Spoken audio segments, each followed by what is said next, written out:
Please like, share, and subscribe this video to support. 2 U.S. Code Chapter 28, Architect of the Capitol. 2 U.S. Code Subchapter I, General. Paragraph 1801. Repealed. Pub L. 118-31. DIVE. Title 57, Paragraph 5702, D. 1. December 22, 2023, 137 Stat 960. 2 U.S. Code Paragraph 1801A. Appointment and term of service of Architect of the Capitol.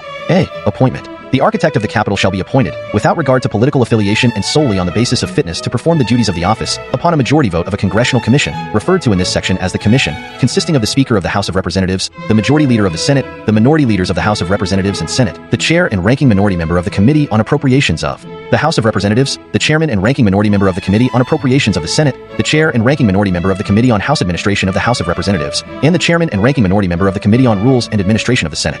B. Term of service. The Architect of the Capitol shall be appointed for a term of 10 years, and, upon a majority vote of the members of the Commission, may be reappointed for additional 10-year terms. C. Removal. The Architect of the Capitol may be removed from office at any time upon a majority vote of the members of the Commission. D. Omitted.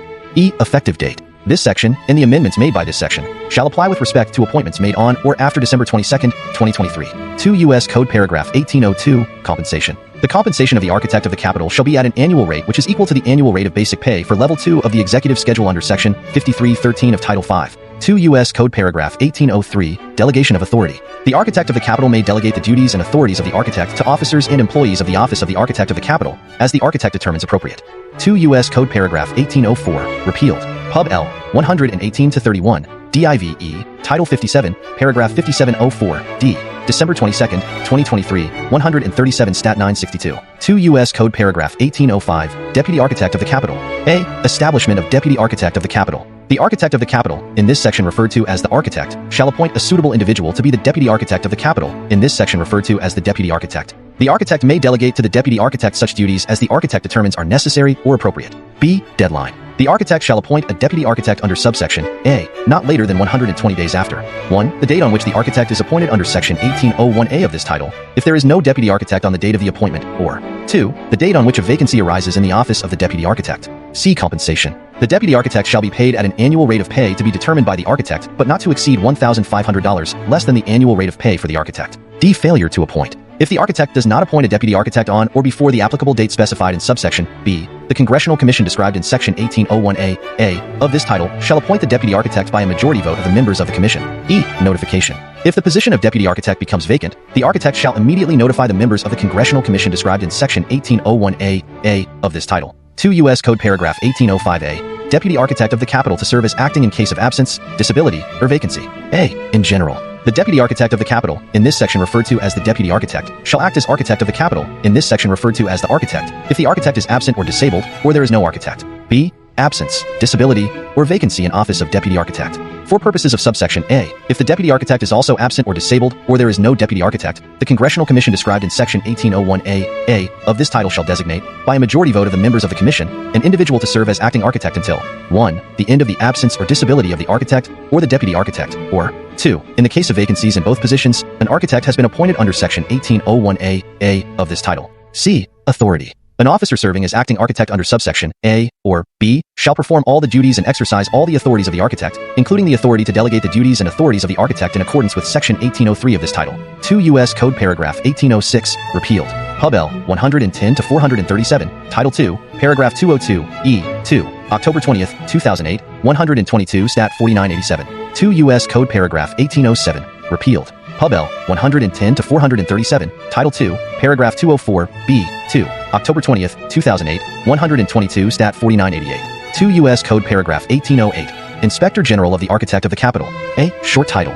This section may be cited as the Architect of the Capitol Inspector General Act of 2007. B. Office of Inspector General. There is an Office of Inspector General within the Office of the Architect of the Capitol, which is an independent objective office to 1. Conduct and supervise audits and investigations relating to the Architect of the Capitol. 2. Provide leadership and coordination and recommend policies to promote economy, efficiency, and effectiveness. And 3. Provide a means of keeping the Architect of the Capitol and the Congress fully and currently informed about problems and deficiencies relating to the administration of programs and operations of the Architect of the Capitol. C. Appointment of Inspector General, supervision, removal, pay, limits on bonuses, counsel. 1. appointment, and supervision. A. In general, there shall be at the head of the Office of Inspector General an Inspector General who shall be appointed by the Architect of the Capitol, in consultation with the Inspectors General of the Library of Congress, Government Publishing Office, Government Accountability Office, and United States Capitol Police. The appointment shall be made without regard to political affiliation and solely on the basis of integrity and demonstrated ability in accounting, auditing, financial analysis, law, management analysis, public administration, or investigations. The Inspector General shall report to, and be under the general supervision of, the Architect of the Capitol. B. Audits, investigations, reports, and other duties and responsibilities. The Architect of the Capitol shall have no authority to prevent or prohibit the Inspector General from 1. Initiating, carrying out, or completing any audit or investigation. 2. Issuing any subpoena during the course of any audit or investigation. 3. Issuing any report, or 4. Carrying out any other duty or responsibility of the Inspector General under this section. 2. Removal or transfer. A. In general, the Inspector General may be removed from office or transferred to another position within or another location of the Office of the Architect of the Capitol by the Architect of the Capitol. B. Notice, not later than 30 days before the Architect of the Capitol removes or transfers the Inspector General under subparagraph A. The Architect of the Capitol shall communicate in writing the reason for the removal or transfer to 1. The Committee on House Administration and the Committee on Appropriations of the House of Representatives, and 2. The Committee on Rules and Administration and the Committee on Appropriations of the Senate. C. Applicability. Nothing in this paragraph shall prohibit a personnel action except for removal or transfer that is otherwise authorized by law. 3. Compensation. The Inspector General shall be paid at an annual rate of pay equal to $1,500, less than the annual rate of pay of the Architect of the Capitol. 4. No bonuses. The Inspector General may not receive any cash award or cash bonus, including a cash award under Chapter 45 of Title V. 5. Counsel. The Inspector General shall, in accordance with applicable laws and regulations governing selections, appointments, and employment at the Office of the Architect of the Capitol, obtain legal advice from a counsel reporting directly to the Inspector General or another Inspector General. D. Duties, responsibilities, authority, and reports. 1. In general, Sections 404, 405, other than subsections B, 13, and F, 1, B thereof, 406, other than subsection A, 7, and 8 thereof, and 407 of Title V, shall apply to the Inspector General of the Architect of the Capitol, and the office of such Inspector General and such sections shall be applied to the office of the Architect of the Capitol and the Architect of the Capitol by substituting A. Office of the Architect of the Capitol for Establishment, and B. Architect of the Capitol for Head of the Establishment. 2. Employees. A. In general, the Inspector General, in carrying out this section, is authorized, without the supervision or approval of any other employee, office, or other entity within the Office of the Architect of the Capitol, to select, appoint, and employ such officers and employees, including consultants, as may be necessary for carrying out the functions, powers, and duties of the Office of Inspector General subject to the provisions of law governing selections, appointments, and employment in the Office of the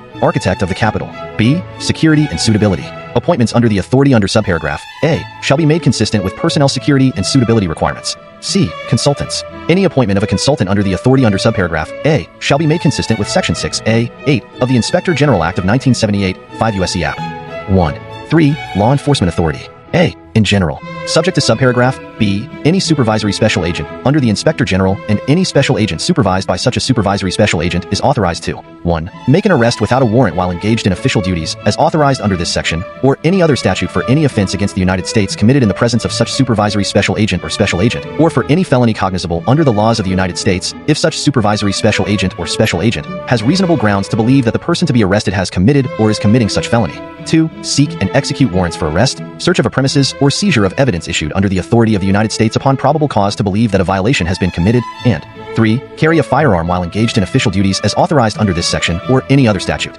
B. Requirements to exercise authority. I. Required certification. I. In general, in order to exercise the authority under subparagraph A, a supervisory special agent or a special agent supervised by such a supervisory special agent shall certify that he or she A. is a citizen of the United States, B.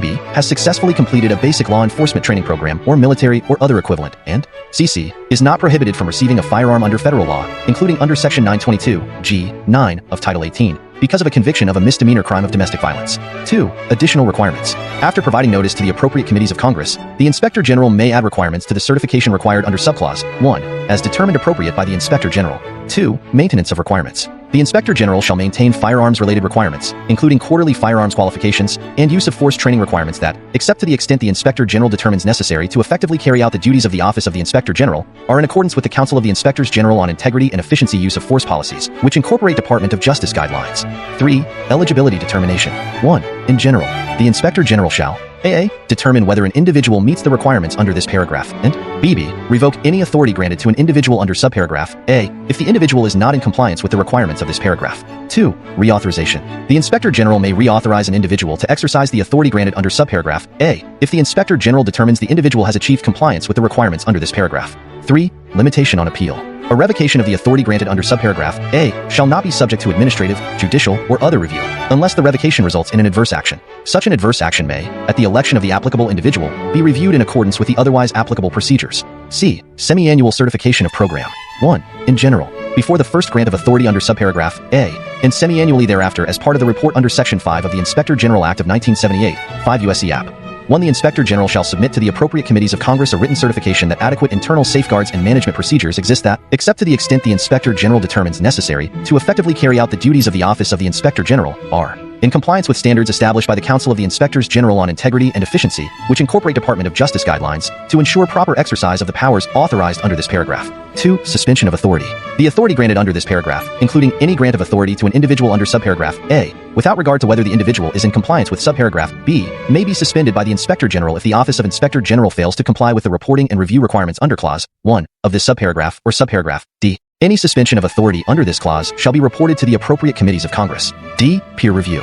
To ensure the proper exercise of the law enforcement powers authorized under this paragraph, the Office of Inspector General shall submit to and participate in the external review process established by the Council of the Inspectors General on Integrity and Efficiency for ensuring that adequate internal safeguards and management procedures continue to exist. Under the review process, the exercise of the law enforcement powers by the Office of Inspector General shall be reviewed periodically by another Office of Inspector General or by a Committee of Inspectors General. The results of each review shall be communicated in writing to the Inspector General, the Council of the Inspectors General on Integrity and Efficiency, and the appropriate committees of Congress. E. Alleged misconduct. Any allegation of misconduct by an individual granted authority under subparagraph A may be reviewed by the Integrity Committee of the Council of the Inspectors General on Integrity and Efficiency. F. Appropriate committees of Congress. In this paragraph, the term appropriate committees of Congress means 1. The Committee on Rules and Administration and the Committee on Appropriations of the Senate, and 2. The Committee on House Administration and the Committee on Appropriations of the House of Representatives.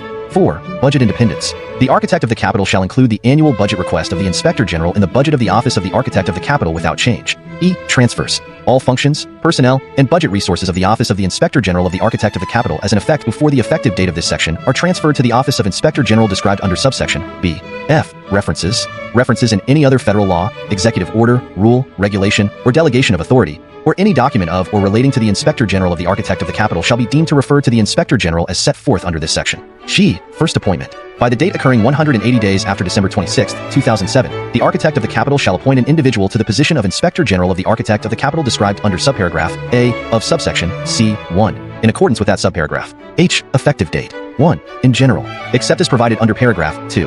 This section shall take effect 180 days after December 26, 2007, and apply with respect to fiscal year 2008 and each fiscal year thereafter. 2. First appointment. Subsection G shall take effect on December 26, 2007, and the Architect of the Capitol shall take such actions as necessary after December 26, 2007, to carry out that subsection.